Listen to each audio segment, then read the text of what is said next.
El Nilo, uno de los ríos más famosos del planeta. Durante siglos figuraba como el más largo del mundo. Recientemente se comprobó que el Amazonas de Sudamérica es el más largo. Pero eso es un simple dato técnico. Nada le quita su importancia geográfica. Atraviesa 9 países desde su naciente en el lago Victoria, en Uganda.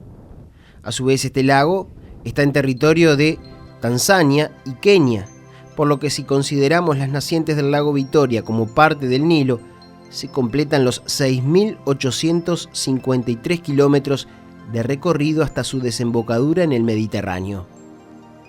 Desde tiempos remotos el Nilo fue como una arteria que más que agua llevaba vida por una zona de África donde predomina el desierto más árido del planeta. Su caudal permitió que en el antiguo Egipto se plantara trigo y cebada. Los primeros calendarios dividían el año en inundación, cultivación y cosecha. Cuando el cauce crecía, inundaba la costa generando tierras muy fértiles y aprovechables, además de lo que proporcionaba a través de la pesca.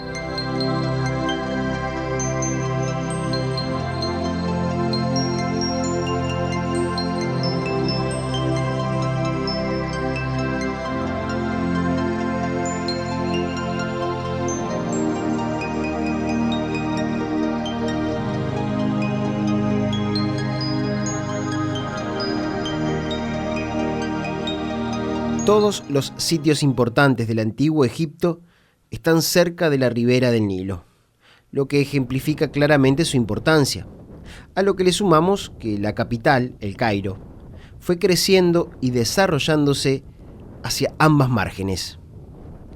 En la actualidad, navegarlo es parte de la oferta turística del país. Cientos de barcos van surcando sus aguas. Los barcos en sí mismos son una propuesta muy interesante, donde la gastronomía y confort permiten disfrutar cada instante de la navegación.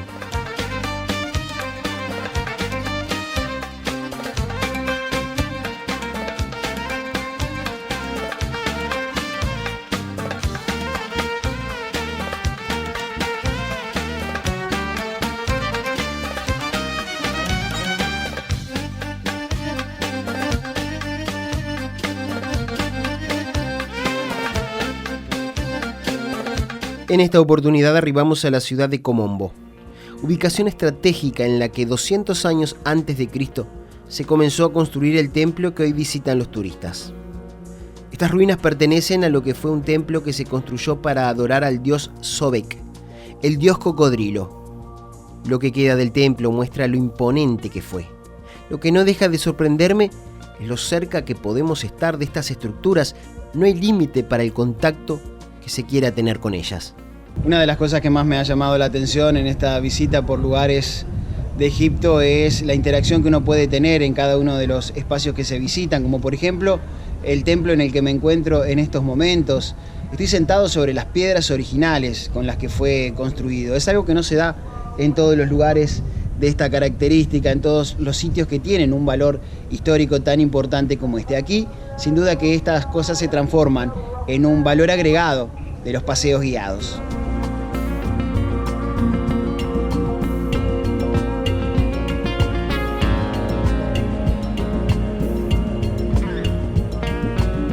Claro que normalmente, sabes, estás pasando por esos templos, sientes la convivencia también de esa gente antiguamente, de cómo vivían los egipcios antiguos, pasando también así de la historia de un templo a otro. Y cada templo normalmente tiene su encanto, tiene su historia, tiene sus especialidades, las características de cada templo. Pues cada templo habla de sí mismo, Eduardo. Por ejemplo, estamos ahora en el templo, fue dedicado a un culto también de un dios muy interesante, muy famoso para los egipcios antiguos, era el dios Sobek, el dios cocodrilo. Hemos hablado de muchas cosas, hemos hablado de la coronación de los Ptolomeos, hemos hablado del bautizo, hemos hablado del calendario egipcio, cómo los egipcios antiguos calcularon sus días. Todo eso también, claro, es interesante nada más entrar y volver otra vez a sentir y vivir también cómo vivió esa gente antiguamente. Es algo muy interesante, de verdad. Para mí personalmente me encanta.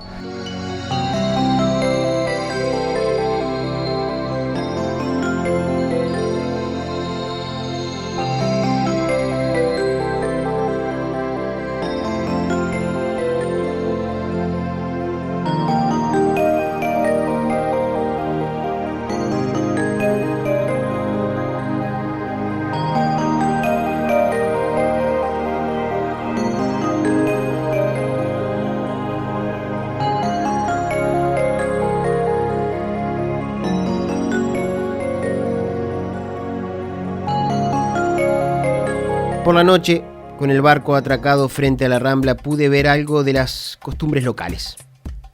El tránsito de cientos de triciclos, algunos muy decorados, otros no tanto. La mayoría se utilizan como taxi.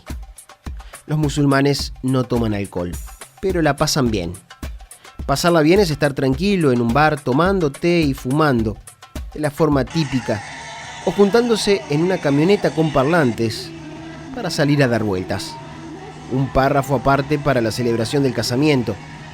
La costumbre es juntarse en el lugar donde se sacan las fotos tradicionales y festejar, bailando, con selfies incluida, y usando aerosol como lanzallamas y fuegos artificiales que a veces salen para el cielo.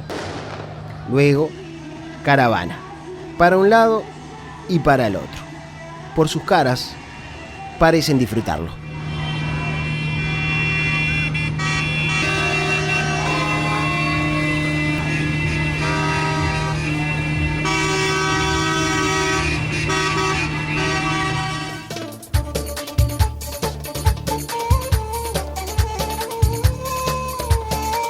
Al día siguiente la navegación continúa, siempre disfrutando del barco y el entorno. La próxima parada es la ciudad de Edfu, otra pequeña ciudad que lleva el nombre del templo que se construyó allí hace 2200 años. Decenas de carruajes trasladan a los turistas desde los barcos hasta las ruinas del templo, atravesando barrios de una ciudad humilde en la que el turismo, como en tantas otras partes, juega un papel muy importante.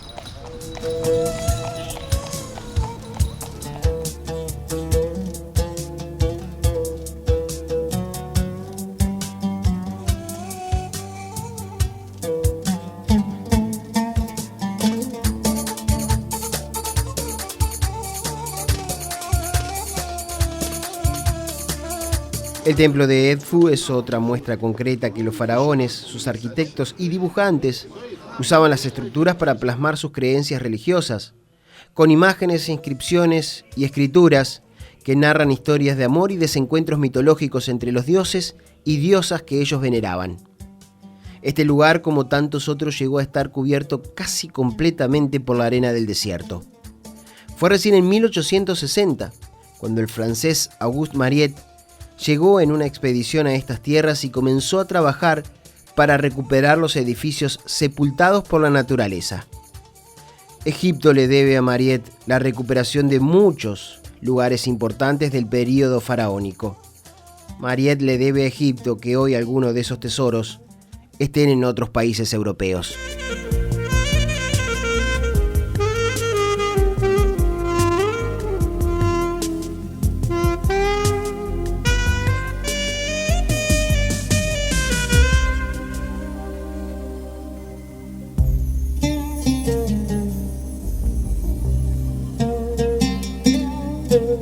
Atrás dejamos Edfu y su templo. Ahora nos dirigimos a uno de los puntos más importantes en materia de templos y construcciones, la ciudad de Luxor. Antes vamos a pasar por una esclusa. Esta tuvo que ser construida para que los barcos pudieran superar sin problemas un desnivel de 10 metros en el río. Con ese mecanismo el barco va ingresando a una especie de piscina en la cual se aumenta el nivel del agua gradualmente para que el barco pueda continuar. Momento en el que se aprecia otra forma de supervivencia local. Los vendedores, que en botes intentan comercializar sus productos. Esperan en el río que pase el crucero y se amarran a él con una soga. Allí tendrán pocos minutos para seducir a los turistas con sus toallas, alfombras o telas, regatear y cobrar, y hacerse nuevamente de la mercadería. Lo harán al límite, incluso ingresando peligrosamente por la esclusa delante del barco. Y hasta discutirán enérgicamente entre ellos si alguno se sale de los códigos comerciales impuestos por ellos mismos, claro.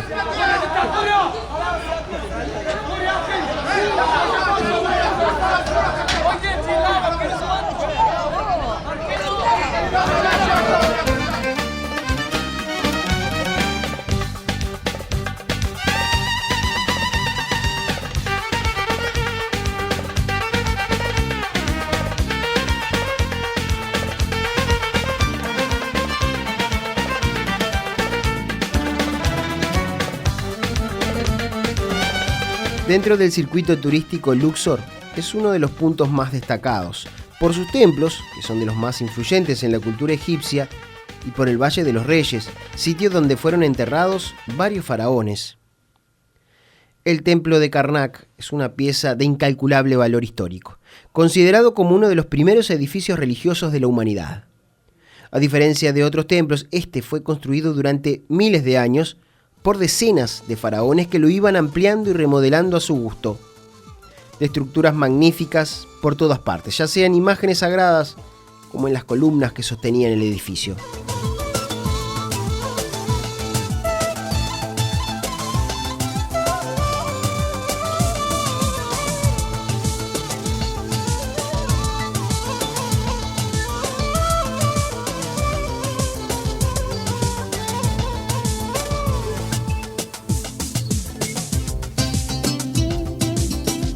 La particularidad de este templo, en primera instancia, es el tamaño.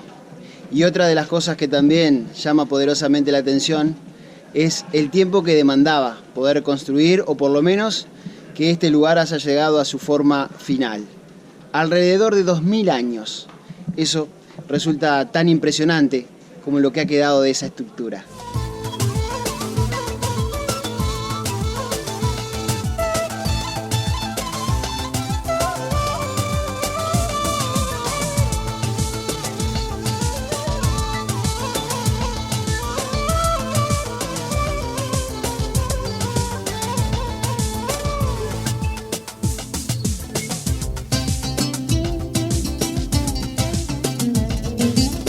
Karnak es el templo más grande que hay no hablamos en Egipto, creo que también que es en el mundo entero, porque estamos hablando de un templo que tardaron en la construcción de este templo 2000 años, empezando también desde la época del Imperio Medio, la época faraónica, hasta la época greco-romana, o también finales de la época greco-romana.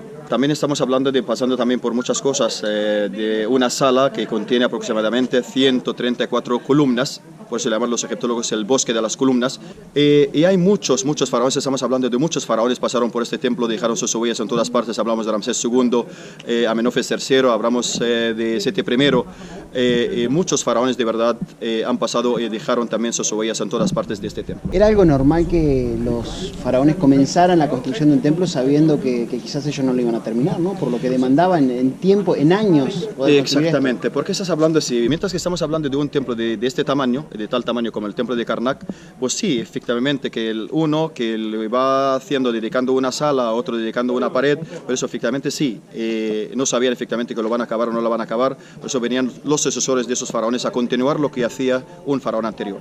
Y eso le da unos aspectos realmente claro, espectaculares. Claro, que estás hablando de toda la historia, estás pasando desde la época del Imperio Medio, pasando por todo, también hasta la época greco-romana, en un solo templo, de verdad es una pasada.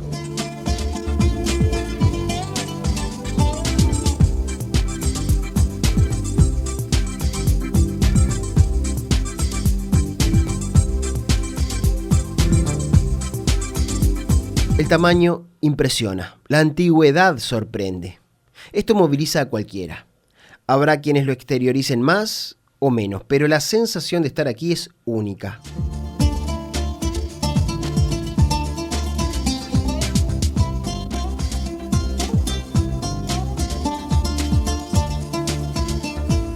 La agenda deparó que nuestra visita al otro lugar destacado en Luxor fuera en la tardecita, como para experimentar la visita a un templo, pero adornado con la luz artificial.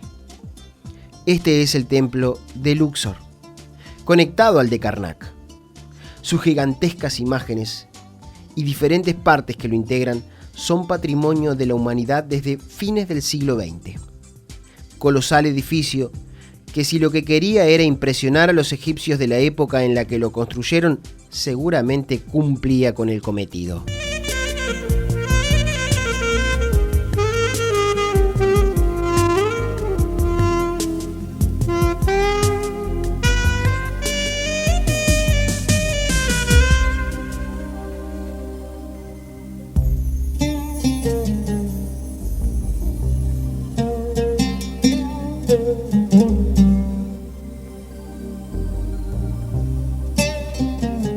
estamos hablando de un templo. Si vamos a hablar del nombre de Luxor, es un nombre, venía también venía palabra lujo en español, del nombre también de esa ciudad, porque eso quiere decir Alcázar o Al-Oxor, viene decir palacios, en la ciudad de los palacios.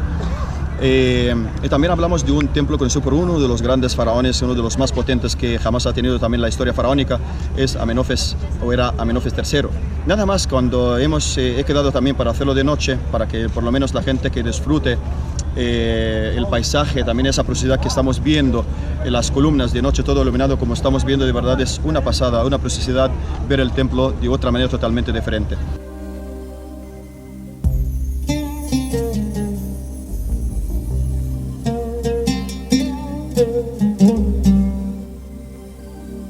Dentro del complejo, una joven musulmana realizaba un dibujo de una parte del templo de Luxor. Qué lindo debe ser para los locales tener allí al alcance de la mano semejante muestra de una parte de la historia universal. ¿Qué es lo que significa para una joven musulmana, para alguien que vive en esta ciudad, en este lugar, poder contar con toda esta belleza, con toda esta riqueza cultural?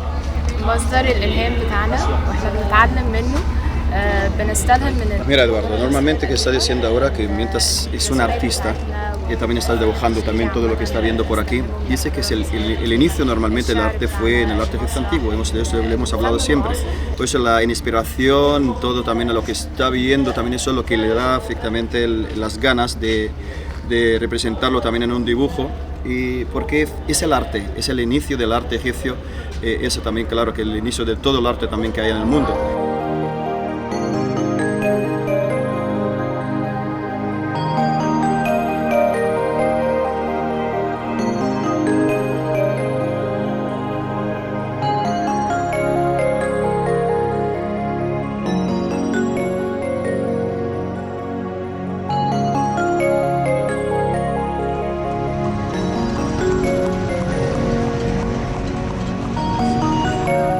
Y acá estamos disfrutando de un paseo típico de una forma muy especial, interactuando con la población que se muestra sumamente amigable ante la presencia de los turistas, lo que nos provoca mucho agrado, sobre todo para desmitificar un poquito algunos conceptos que tenemos con respecto a algunas ciudades, a algunos pueblos, a lo que son los ciudadanos egipcios. Seguimos recorriendo este país tan atrapante desde todo punto de vista. Las calesas sirven para que los turistas puedan pasear por la ciudad. En ellas, junto a un grupo de españoles y argentinos, visitamos uno de los tantos espacios dispuestos para que la gente pase un rato agradable. Allí nos invitaron a probar la shisha o narguila, esta forma de fumar típica en esa región del continente africano. Para alguien como yo que no fuma, es raro y con un sabor bastante más agradable que el tabaco convencional. Muchos afirman que es menos nocivo que los cigarrillos tradicionales, otros en cambio manifiestan que es igual o peor. Lo cierto es que en Egipto muchas personas se reúnen en torno a estos dispositivos para conversar, tomar té y aspirar de la bombilla, algo así como lo que significa el mate para los uruguayos.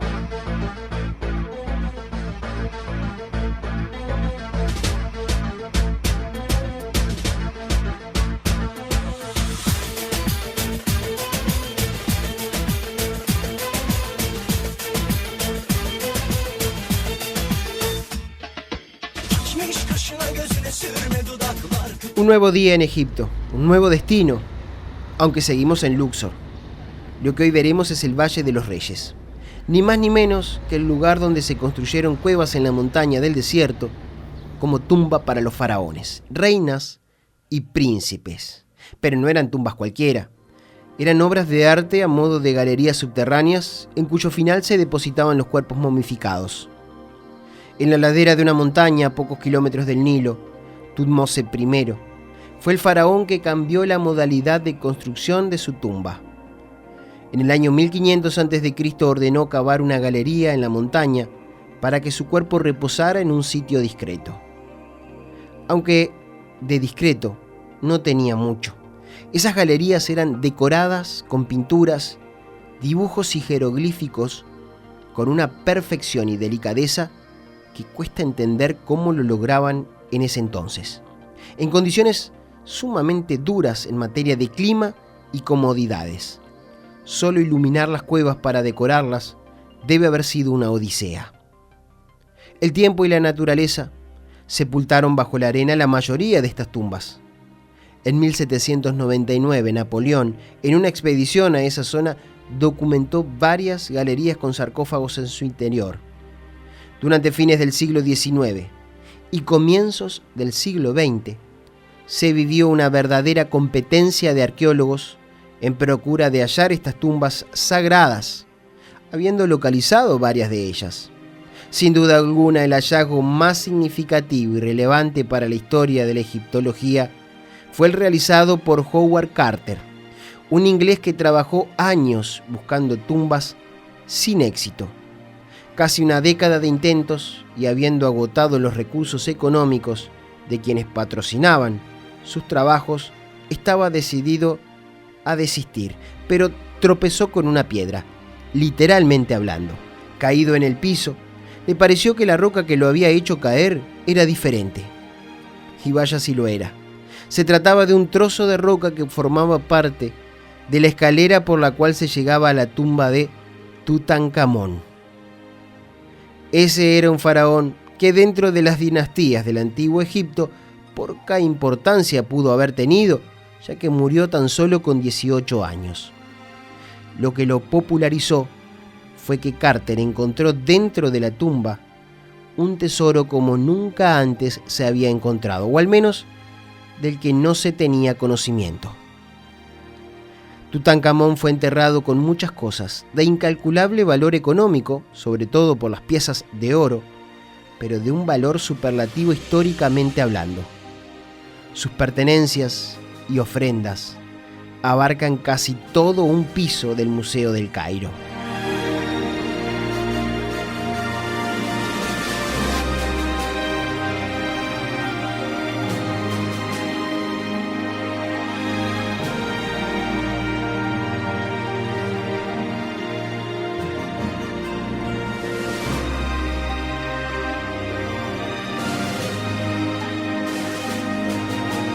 Es el único faraón cuya momia está en la tumba.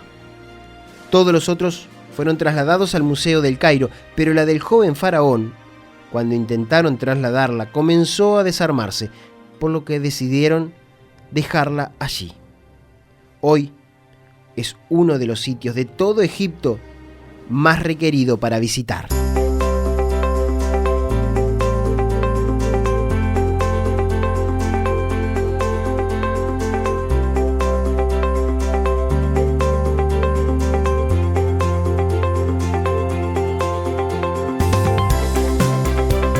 Del otro lado de la montaña está el Valle de las Reinas, lugar de similares características, solo que este espacio estaba destinado a las reinas, príncipes y alguna otra figura social de importancia en aquel entonces.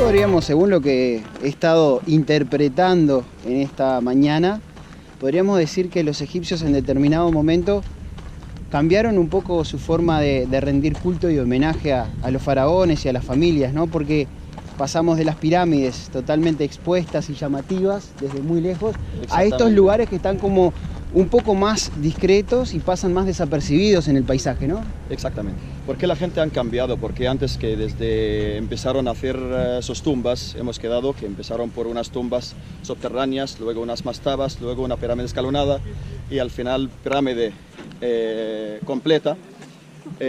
Y al final quedaron también así a esconder un poco sus tumbas, porque también por el pillaje, el saqueo de las tumbas en aquel momento, pues al final quedaron a hacer unas tumbas esculpidas dentro de la montaña. Pues normalmente eso fue el de la evolución arquitectónica, cómo pasaron por, empezando por un pozo y llegando finalmente a hacer unas tumbas esculpidas dentro de la montaña. Nunca se dejaba de lado la parte decorativa, el arte, ¿no? En todo momento está de manifiesto. Cuando la gente imagina que esto estamos hablando de 1500 años, esos colores que estamos viendo tan vivos. En aquel momento, cuando nada más el dibujante acaba de quitar la pluma de esa pared, que estáis hablando de miles de años, ¿cómo sería? De verdad es algo impensable de ver todo esto y disfrutar de todas las maravillas que hemos visto en el Valle de los Reyes, esos colores tan vivos. Es increíble, de verdad mi mente no me llega también hace querer que esa gente, cómo lo han hecho, qué colores también tan vivos aún están conservados. En ninguna parte del mundo puedes encontrar lo mismo que estamos viendo por aquí. Estás hablando de un templo, estamos hablando de unas tumbas, pero se ve todo también perfectamente, muy bien conservado y puedes ver algo por lo menos.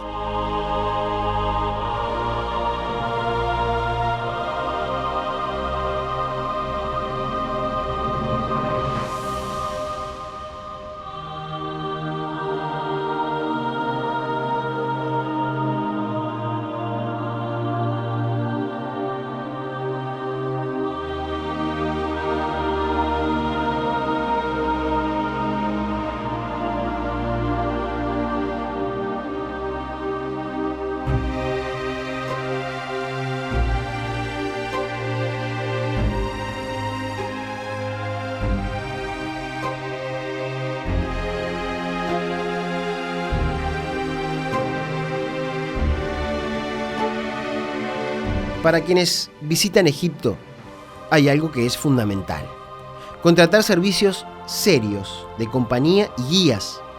No es obligatorio, pero es lo recomendable. Yo diría imprescindible para transformar una simple visita a Egipto en una experiencia inolvidable. Gracias al gobierno egipcio también nos da permiso, se nos ayuda a mandar a nuestro personal dentro del aeropuerto. Antes del control de pasaporte incluso recibimos a la gente, pasamos el control de pasaportes con la gente, esperamos a recoger la maleta con la gente, salimos a hacer alojamiento en hoteles. Nosotros tenemos nuestro personal de la agencia y tenemos guías que todos son egiptólogos y todos son muy bien preparados de idioma, de historia, estudian mucho.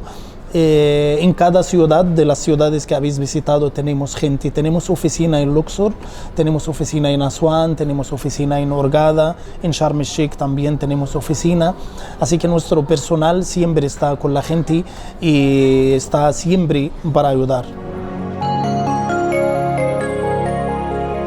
Que la gente de verdad se cree también mientras que soy egipcio, nada más entrando por los templos me da igual, pasando por una piedra y otra, no, para nada. A mí, por ejemplo, estando en la zona de las pirámides, viendo las pirámides como si fuera la primera vez que estoy viendo las pirámides. Y también estando por esos templos, de verdad ya has visto también cómo me emociono, me encanta esa historia, lo vivo, porque de verdad nací para hacer esto, ¿sabes? No puedo verme también otra cosa porque me encanta de verdad lo que estoy haciendo y me encanta de todo lo que estoy viendo por aquí. Yo vivo la historia cuando hablo con la gente, los turistas. Yo vivo con ellos también, no solo explicando, ya no, vivo con ellos lo que estoy hablando, la historia de nuestros abuelos, porque tengo que ser orgulloso primero de lo que estoy haciendo, mi trabajo. Y soy orgulloso de ser guía y orgulloso de que haya sido alumno de egiptología en español también. Así que lo hago de corazón porque me gusta. Además estoy en mi país, ¿no? Yo soy egipcio, entonces estoy orgulloso por la gran civilización que mis bisabuelos han dejado para nosotros. Por lo tanto, orgulloso por mi trabajo y feliz. Es un destino que es oportuno y adecuado para niños, para jóvenes, porque también de niños cuando estudian la civilización o la historia de civilizaciones, Egipto es una de las civilizaciones más antiguas en el mundo. Nosotros decimos que es la cuna de la civilización. 5000 años de historia tenemos en mano, en piedras y en buen estado muchos monumentos.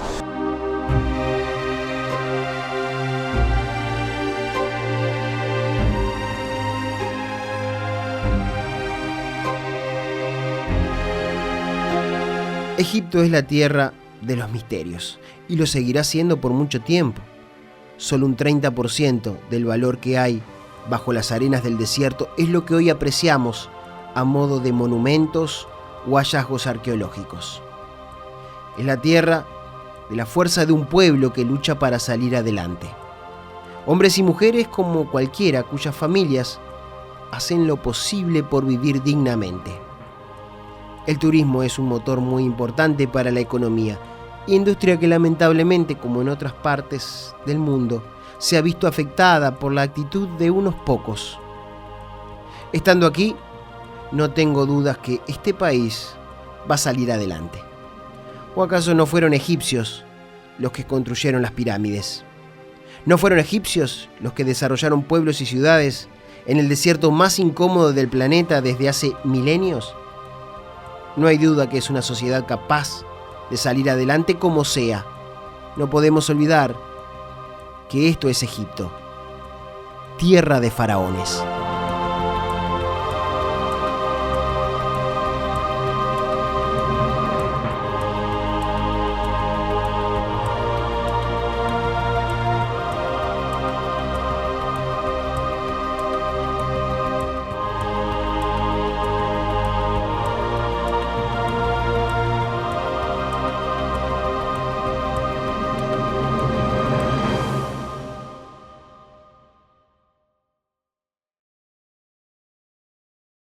Egipto, tierra de faraones, es una presentación especial de Pizzería Tomate y Queso, distribuidora Aguilera Hermanos, Salus, el agua de Uruguay, Creditel, préstamos